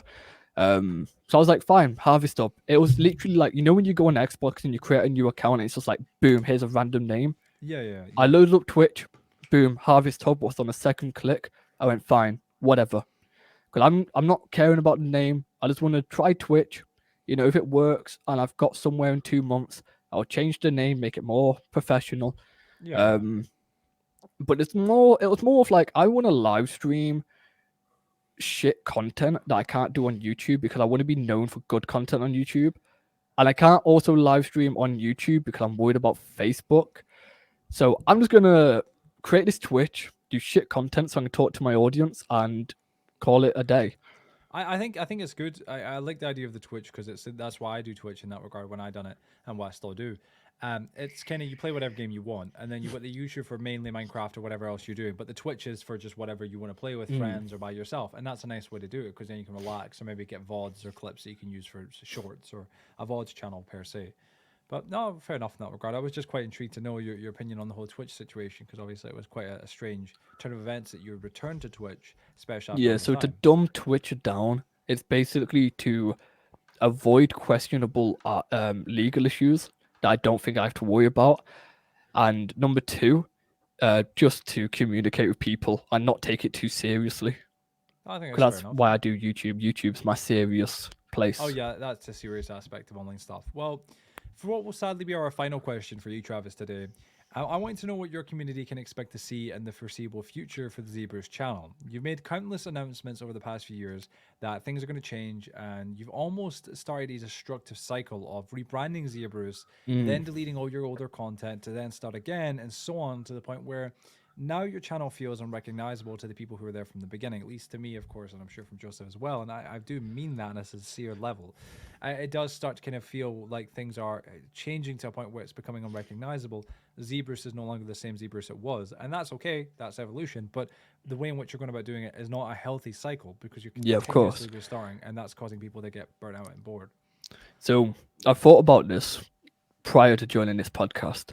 And after this podcast, I have left with more ideas. So what you can expect to see is the wolf coming back and kind of the older style. The wolf may come back as the old wolf, and then throughout time it may evolve into more of a higher detail. Just because the two Joes have made me realize how meaningful it is to the community. I just think it's what people recognize you for. I think of course. Kind of a factor like the I don't think it was us that had to make you realize that. I think you yourself knew that. You know that. Yeah. So, like deep down, I probably knew that. Well, it had to be brought to the light. So, what else can be expected in the future? All I'm going to say is bear with me, not for too long. Like I said, this year I'm getting my shit together. I'm no longer just jumping the gun and running around headless because I know it does nothing good for me, for my friends, or for my community. I'm going to do everything with great care. So bear with me for like 1 or 2 months. Let me upload a few different games. Let me just have a bit of fun, see what really works. And then we'll crack down and we'll build a proper platform for you guys to watch enjoyable content on. Will that always be Minecraft? Maybe not. But there will always be a bit of Minecraft on my YouTube channel, just for the people that have been here since day one and know me for Minecraft. There will always be Minecraft. I think that's a really good answer. I think that I definitely do, again, have to reiterate, it's totally okay to try new things. Even I have the past couple of months. I switched from the anthropomorphic cat to Joey. That's what he's called. That's the emote character for my channel members and stuff like that. Even I've had So a I was massive testing it. redesign. Joe went to a massive redesign from the masked cynic to now the more unmasked cynic, so to speak. You can see him a little bit more. You also It's changed still your name, cynic. didn't you? Well, yeah. Well, What, me? Joe went from Curious Hippo to masked cynic way back in the day. Yeah, well, But and then I had a design change as well. Yeah. Like I used to be like a recolor Ghost Runner, and yeah, This guy. Yeah, you can. I'll barely show see real him. quick, just so you probably won't recognize Well, without it's me a showing you. podcast. Look, it's a podcast. Yeah, That's so why like that's- I'm usually the one on the left on the podcast, and then obviously Now he's my became the channel guy on the logo right. is me on the right with the mask. My eyes are Yeah. not brown, by the way. They fucked that up. But yeah, no, it's fine to try new things, but I think it's good to know your roots. That's why with TFP, for example, we have remained solid with the cat character and the masked cynic, because that masked cynic, the guy with the hood, that is the character that Joe is on the show. That's who we want him to be, and that's who I am as well, the anthropomorphic cat character. And I am going to be returning to that cat character myself in due time, presumably soon enough. I am glad. I remember you put a poll up saying, "Do you prefer the new look?" And I was like, "No." Yeah, no, I mean that's it. I liked a little change. It's nice, and people haven't been too against it. But it's the factor that Joey isn't exactly the character that I want to be. He was never even designed as a character for my icon. It was more of the cat character. So I think that in that regard, Travis, obviously that's my point of view. But with you, I think that it was just the wolf is kind of what was identified for you, and I think that definitely a modern version of that would be fucking amazing. You know, if you could do something, on You the could same have like a level, semi-realistic modernized. one, like in You a could hood do- or I mean, something. you could do anything. See, I I've mean, always inherently messed modify with it. the idea. So, for example, Cynic, you've got the mask, but you can tell it's a person behind it. Yeah, I always yeah, wanted it's like literally just me. Like the mask like, is I over there. It's a wanted- real thing. I've always had an idea, but I've never really found an artist that can do it properly. But I've always thought of like There's- having a human with like a wolf mask, because it kind of Yeah. ties into that's fine. That exactly. It's still there kind of thing. There's still a connection, which is important. That's quite cool. And I definitely do that as well. I think that makes quite a good bit of sense. I mean, there's so many like websites and stuff you can reach out for like art and stuff. yeah, Like, you know, there is. literally, It's good. It's good to find your own kind of artist that will do it. I literally consistently. Like, Travis can referenced- reach out and be like, I want that person to do it. Yeah, I literally referenced an artist with the mask on because that's like my whole thing. And then they created it, and that's been my character ever since. Because you know I'm very into Friday the 13th. I think it represents my character. It's who I am, and it's part of my niche. And I think that's something you kind of messed around with too much to the point where you completely lost it. Which you've yeah. obviously Alienate covered. a little bit. Well, that's what Yeah, I said right at the start of this podcast. Like, I'm just trying to find my niche. I'm just trying to find what works for me and for my community. And it's getting that balance. You'll never get that balance perfect, but I'm trying to get it No, close that's it. enough to perfect. Oh yeah, exactly. I think that's quite respectable and honorable in Because that regard. there's a lot of YouTubers that just kind of like make content for the money or for the views, and I highly doubt that they're happy. Like, I want to be happy and I want to be connected with my community whilst turning this into my job. Oh, definitely. Yeah, that's the idea. That's the dream. You know, that's what you want in that regard. Definitely. I think that's quite fair. 100%. Well, I think that's pretty much that's us. Question-wise and whatnot, I've got to say. Although obviously I'm sure those of the viewers that are watching obviously this far, I'm not sure how they'll feel about this episode, but I think that it was good that we done this. I was quite enticed with the idea of us still doing this regardless of the feelings on the board. Obviously, I know you and Joe probably had a bit of a better connection than you and I at one point, obviously, especially at the beginning, or before, obviously, yesterday. But it was important that we done this because, again, it is quite mad to even fathom the fact that we are 50 episodes now with the podcast, and it's been 50 episodes since Can't you believe came it's. on I originally. was about to say I can't believe it's been 50. Like that's like It's nearly mad to think, 100 'cause hours I of content. I remember when we all got together originally, us three, to do episode 6 of the podcast with Travis, and you know it was quite a weird time because Travis had never shown his face. That wasn't even a fathom. Like that was an idea that people had asked, but Travis, well, you know, if you watch the video, the original episode, Travis, you even say. I think you Maybe, showed it we'll behind the see. scenes though, right? Like I swear Yeah, we to knew what he friends, looked like. some friends and stuff. Oh, knew yeah, Travis, behind the but, scenes I like, did. Yeah, Because I remember this was so long ago. You were making my Discord, like my original Discord. Like after because this is like when I first properly met you. I remember afterwards I was like, I need help with Discord. You're like, I can help with that, and you basically made my Discord. So yeah, you it's go. such a long time ago. It is. It's mad to fathom how long it has been. That's why, although regardless of my feelings with you, you know, you obviously, of course, with all the drama and stuff like that, and same with Joe's or whatnot, it was important that we done this because it was a factor that, you know, I said that to Joe way back even before the whole drama. I think it's good that we have these nostalgic episodes where we get. I mean, you're only one of two. Like there's only literally you and one other person from that old era that are coming on for the 50s, like the golden era as we're calling it, because you and that other person were really the best guests and the highlights of the era that we thought they put the most effort and they were great guests. And also they've changed and evolved a lot since that episode or their debut episodes happened. It would be interesting if they came back on, but also in the new format. We're here, there's a lot more quality. The last time you came on the show was for Dragon's Downfall, I believe, and that was an abysmal episode. There was only live streamed episode of the podcast, and we were all just ranting, and it was about Planet Dragon, fucking us over, me and you, and it just didn't really, it wasn't as high quality as this. We now pay for the pro subscription for the site. We're hoping to work with our podcast and bring them involved and stuff. We are doing that with the Outcast podcast, and we're hoping to collaborate with some other podcast groups very soon. It's really interesting. We've got big things coming in that regard for TFP, but it's just good that we're on a much higher quality and we can bring you on and actually give you the interview that we feel like you do deserve, regardless of what's happened. And I'm glad we could also put the hatchet down. I think that for me, it's regardless of, what everybody else thinks is watching, so regardless far too often. But I do think that, I understand your point of view with the whole situation. I will say, and I have said, that I do think you handled it poorly, and you've even said that, of course, right? Oh, yeah, I'll admit. Last year was a shit show. Well, yeah, and that's it, but shit happens, I think the important thing, though, is to acknowledge it and then say, hey, there won't be a next time, or if there is, we'll handle it better, and that's how things should be. I think this is more about, for me personally, this is closure. Kind of. Yeah, it's kind but of, it is also more about what you do from here. It's not about the episode itself. It's more because you can sit here and I'm not. This is not a dig, but you can sit here and say I'm going to do better. It's will you do better? Like I need to see you do better. And I think you will if you really try. And it's just it's one of those things. Time will tell. Yeah, and regardless of what you do for your channel or what you do personally, I mean. I might hit, we might have our odd hiccups to the point where I'm not happy you're immature or whatever, but I'm still going to like you as a friend. You know what I mean? Like, regardless, I don't want to fucking see you leave YouTube. You know what I'm saying? We've got such a history on this platform. You're one of the few that have still stuck around. I'm sure, there's plenty of creators that I'm sure you've seen and we've all seen that have came and gone, unfortunately. And it's a horrible thing to see that. And that's why it's important that we all do still know each other and stick together and work with each other when possible and keep that kind of connection there kind of thing. But yeah. Well, ladies and gentlemen, I'm going to end it here. This is the 56th episode of the Forgotten Podcast. Jesus which is quite Christ. mad 56. To say. Crazy fucking stuff, oh honestly. My God. If you guys enjoyed this episode, please be sure to drop a like in it, share with your friends and family. Go check out Zeabruse, of course. His links will be down below for his Twitch and, of course, also for his YouTube channel. I'll link them both there in case you guys are intrigued and check them out.